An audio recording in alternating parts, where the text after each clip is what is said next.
بسم اللہ الرحمن الرحیم۔ آج ہماری گفتگو کا موضوع ہے نبی کریم صلی اللہ علیہ وسلم پر درود پاک پڑھنے کی فضیلت اور اس کی اہمیت کے حوالے سے،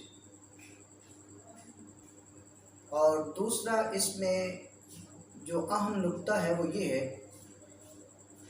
کہ آخر وہ کون سے الفاظ ہیں جن الفاظ کے ساتھ نبی مہربان صلی اللہ علیہ وسلم پر درود بھیجنا چاہیے۔ یہ دو باتیں آج کی گفتگو میں انشاءاللہ ذکر کی جائیں گی۔ پہلی بات یہ ہے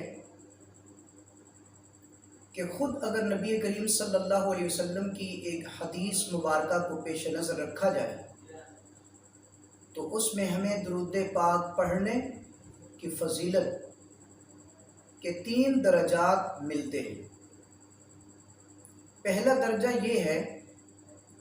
کہ آپ نے فرمایا کہ جس نے مجھ پر ایک دفعہ درود پڑھا، من صلی علیہ واحدہ صلی اللہ علیہ عشر، تو اللہ رب العالمین اس پر 10 رحمتیں نازل فرمائے گا۔ اور دوسرا درجہ یہ ہے اور دوسری فضیلت یہ ہے کہ اللہ تعالیٰ اس کے 10 گناہوں کو معاف فرما دے گا۔ اور تیسری فضیلت یہ ہے کہ اللہ تعالیٰ اس درود پاک کی وجہ سے اس بندے کے 10 درجات کو بلند فرما دے گا۔ یقیناً یہ ایک بہت بڑی فضیلت ہے۔ جو بندہ اس یقین کے ساتھ درود پاک کو پڑھتا ہے اس کو یہ تینوں درجات اللہ کے ہاں نصیب ہوتے ہیں اور اسے حاصل ہوتے ہیں۔ تو حضرات گرامی، سب سے اہم بات یہ ہے کہ نبی کریم صلی اللہ علیہ وسلم کی یہ حدیث مبارکہ میں نے آپ کے سامنے پیش کی ہے، تو گویا آپ صلی اللہ علیہ وسلم نے سرٹیفکیٹ دیا ہے اس شخص کو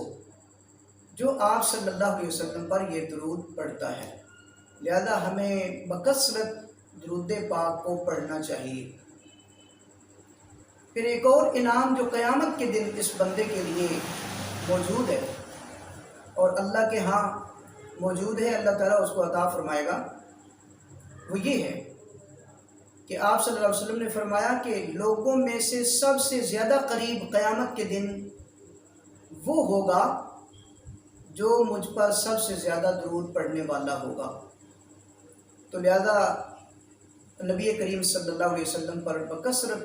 درود پاک پڑھنا چاہیے۔ اب دوسرا اہم نکتہ یہ ہے کہ وہ کون سے الفاظ ہیں جن الفاظ کے ساتھ آپ صلی اللہ علیہ وسلم پر درود بھیجنا چاہیے۔ اگر روایات کو اکٹھا کیا جائے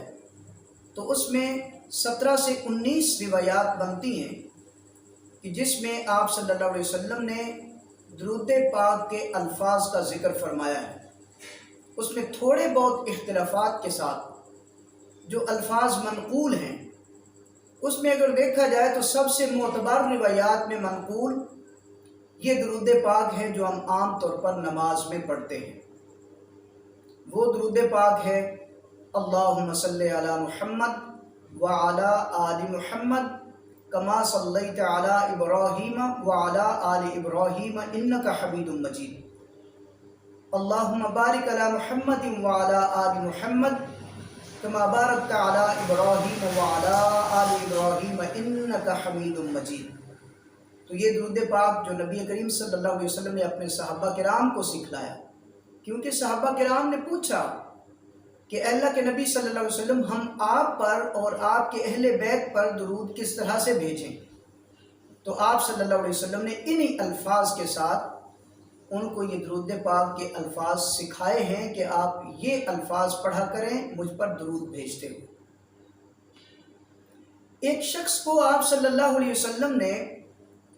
نماز پڑھنے کے بعد دعا کرتے ہوئے دیکھا